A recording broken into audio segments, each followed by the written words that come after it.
कि आपका कोई हफ्ता नहीं जाता, कोई दिन नहीं जाता कि जब तक आप एक दफ़ा संजीदगी के साथ जमात अहमदिया के ख़िलाफ़ झूठ बोलना अपने ईमान का हिस्सा ना बना चुके हों।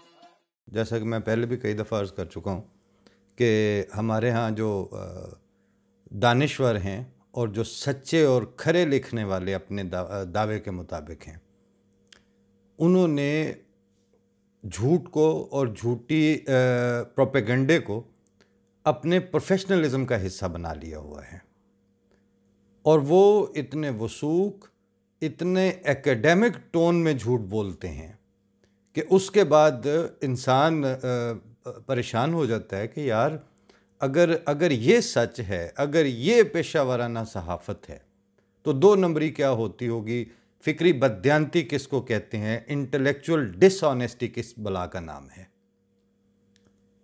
और अगर यहाँ तक भी बस हो जाए तो चलें, किसी हद तक जब वो आप एक ख़ास चीज़ पे ट्यून हो जाते हैं और आप का ओढ़ना बिछोना उसी तरह का झूठ, उसी तरह का फ्रॉड, उसी तरह का इल्मी बदयांती, फ़िक्री खिलवाड़ वो आपकी आदत बन चुका होता है। मुआशरा भी आपके उसी के साथ आपके उस ठट्ठेबाजी जो है वो उसका आदी हो चुका होता है। लेकिन आपका मसला क्या है, आप साथ ये इसरार करते हैं कि अब दुनिया भर की जो कौमें हैं, ममालिक हैं, उनके जो फॉरेन पॉलिसी के ऊपर नज़र रखने वाले लोग हैं, जो बड़े थिंक टैंक्स हैं, जो ह्यूमैनिटेरियन इश्यूज़ के ऊपर काम करने वाली इंटरनेशनल ऑर्गेनाइजेशंस हैं, वो अब सारे के सारे आपके झूठ को सब्सक्राइब कर लें। Sir, how is it possible? ये कैसे हो सकता है? और आपको पंजाबी का एक लफ्ज़ है, बिल्कुल इस वक्त आपकी जो ज़हनी कैफियत है उसका वो आईनादार है, उससे उसके अलावा मुझे कोई दूसरा लफ्ज़ जो है वो मफ़हूम अदा करता हुआ नज़र नहीं आता। वो कहते हैं कि उसको भंबल पूसे पड़े हुए हैं। आपको जो इस वक्त भंबल पूसे पड़े हुए हैं वो यही हैं कि आपका कोई हफ्ता नहीं जाता, कोई दिन नहीं जाता कि जब तक आप एक दफ़ा संजीदगी के साथ जमात अहमदिया के ख़िलाफ़ झूठ बोलना अपने ईमान का हिस्सा ना बना चुके हों। और उसमें कोई एक सहाफ़ी की बस बात हो तो चलें, जो मीडिया हाउसेज़ हैं, एक तरफ वो मीर शकीलुर रहमान की गिरफ्तारी और उनके नैब जदगी के ऊपर इतनी मजलूमियत का ढंढोरा पीटते हैं और ऐसा शोर मचाते हैं, और इदारे की पॉलिसी क्या है कि ये जनाब अरशद वहीद चौधरी,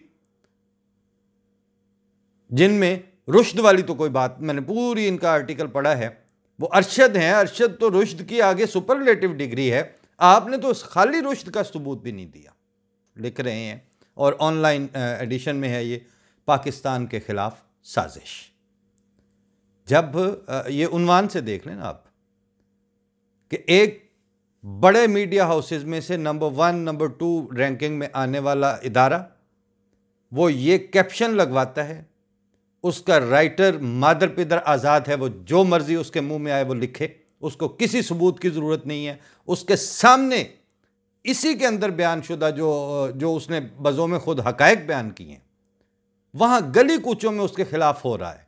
उसको शर्म नहीं आई मतलब ये बात लिखते हुए, और ज़रा सा एहसास नहीं है उस मीडिया हाउस को, जिनको एक कॉलम की अगर प्रेस रिलीज़ जमात अहमदिया की तरफ से चली जाए तो उसको एक कॉलम में पेश करते वक्त इनकी टांगें कांप रही होती हैं, और ये पूरे सफ़े का। उसके बाद कहते हैं कि जनाब आप एक ही मौजू पे बात क्यों करते हैं?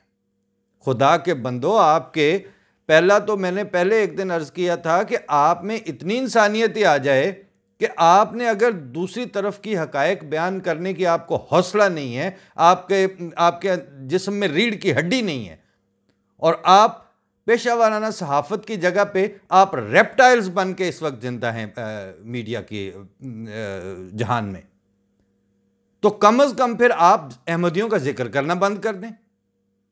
यह कैसे मुमकिन है कि आप जवाबी मौक़िफ़ देने के लिए आपके रास्ते नहीं खुले हैं, आप प्रेस रिलीज देने पे आपको मौत पड़ती है, आप आर्टिकल छापें तो चौथे आर्टिकल पे आप कहते हैं ये तो कादियानी लगता, ये तो मरज़ईज है। फिर आप कौन सी पेशावरियत लेके फिर रहे हैं, किस पे नाच रहे हैं, किस पे कूद रहे हैं आप इस वक्त? ये जनाब कैप्शन है, पाकिस्तान के खिलाफ साजिश। इस तरह मेन स्ट्रीम मीडियम पे आप चीजें छापने के बाद, उसके बाद अगर गली कूचे का सादा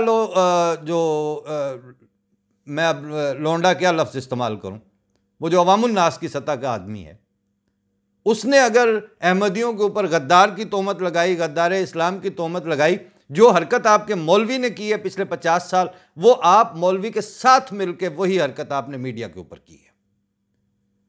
and both of you are the partner in this hate campaign.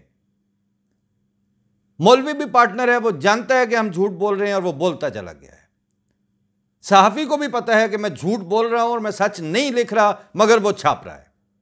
Media house, उसको ये है कि मेरे इश्तिहार गवर्नमेंट की तरफ से आने हैं, मैंने मूव करना है इन जहादियों में, तो अहमदियों के गले पे छुरी चलती है तो चलती फिरे।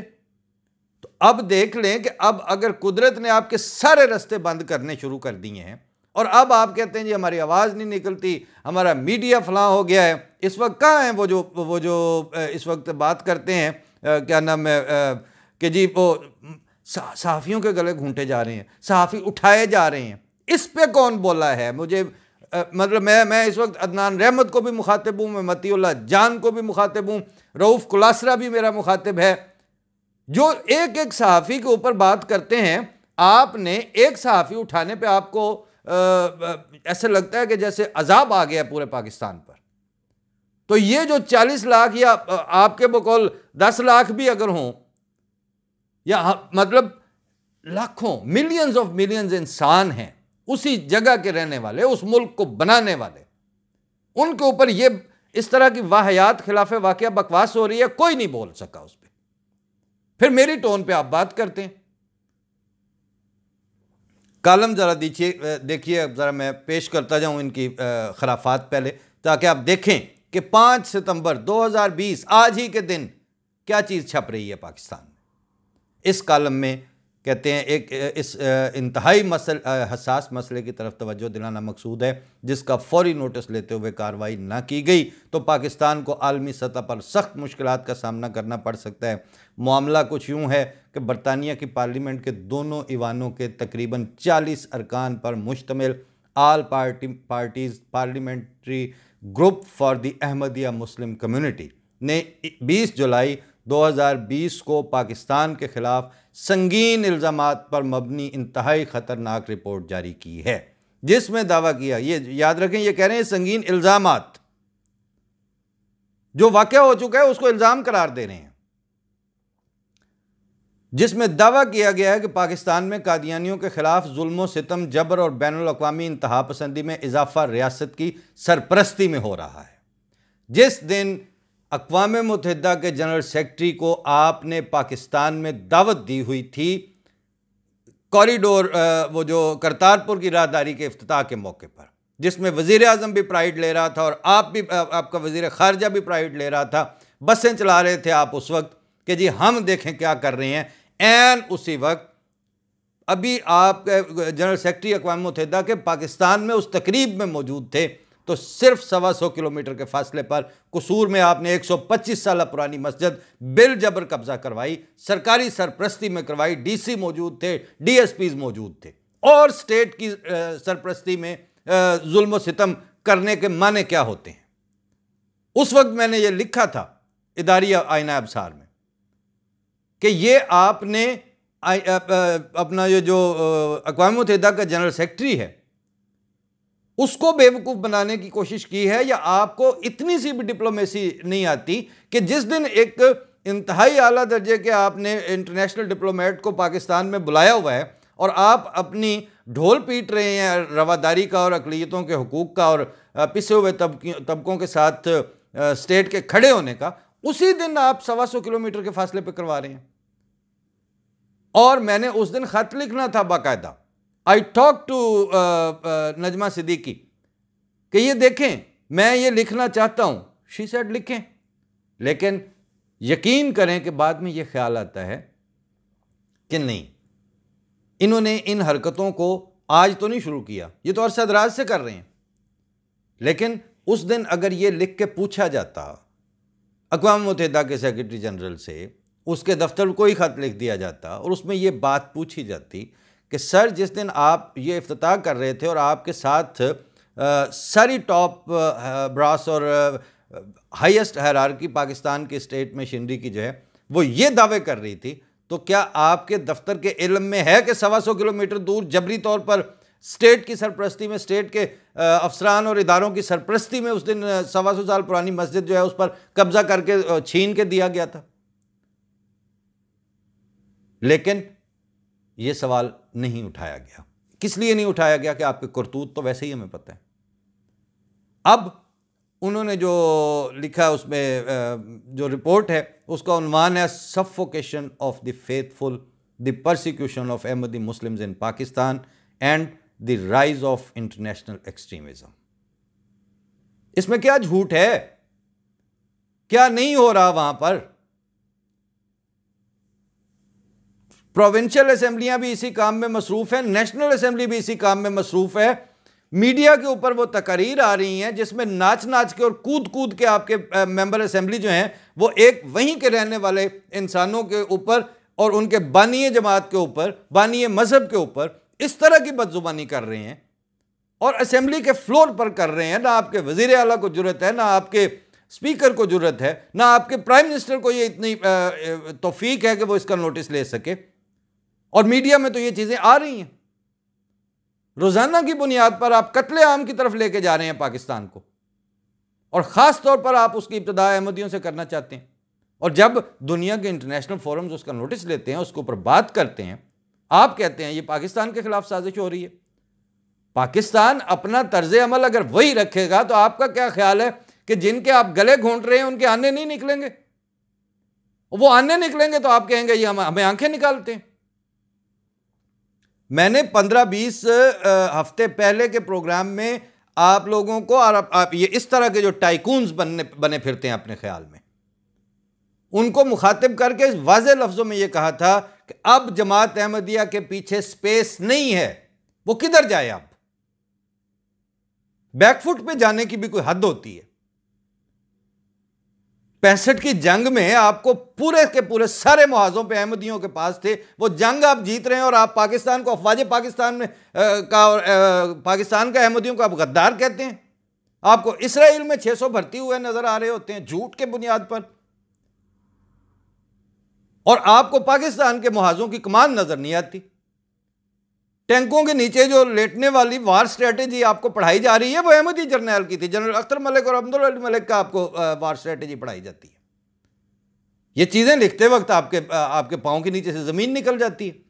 झूठ आप बोलते हैं उसको एकेडमिक बना के। कहते हैं इस टाइटल से जारी होने वाली ये रिपोर्ट बुनियादी तौर पर पाकिस्तान के खिलाफ यकतरफा इंक्वायरी है। कौन सी यकतरफा इंक्वायरी है? आप तो खबरें दे रहे हैं। आप नेशनल असेंबली का आप रिकॉर्ड सामने है सारों के, रोज़ाना नशर हुआ है वो, कि जो कि बरतानवी पार्लिमानी ग्रुप की चेयरपर्सन शोवन मैकडोना की सरपरस्ती में करवाई गई।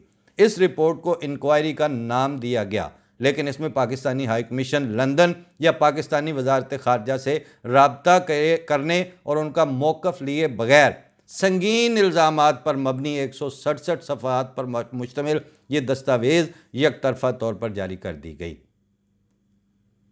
आपका पाकिस्तानी हाई कमिश्नर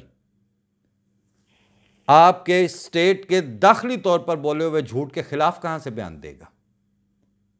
और आपका वजीर खारजा एक दफा भी उसको तौफीक नहीं हुई, आपके प्राइम मिनिस्टर को कभी तौफीक नहीं हुई, जो पार्टी जो उसका हिस्सा बन चुके हैं, जो फ्रीक बन चुके हैं परसिक्यूशन का, उनसे इंक्वायरी करके उनका मौकफ लेना है। हद होती है बेशर्मी की।